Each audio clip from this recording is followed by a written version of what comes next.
guys, welcome back. Today I am going to show you how you can pop a balloon with an orange peels.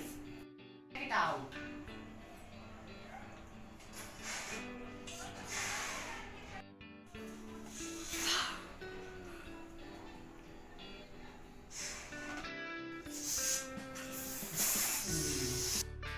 Remove the peel from the orange.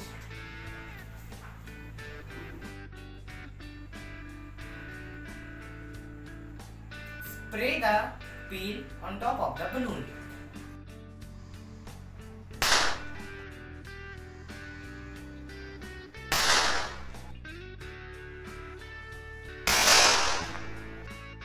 So the way it works is there's a chemical on the orange peel is called the limonene. That works gives an orange, it will smell, and when you spray it on a balloon and cause with the rubber to dissolve and make the mini weakness, and let's do it. Again, ready? 3, 2, 1.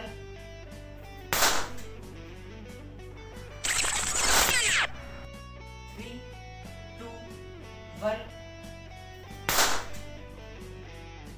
You see how it works. I hope you like the video. Thanks for watching. Please subscribe our channel. Bye. Thank you.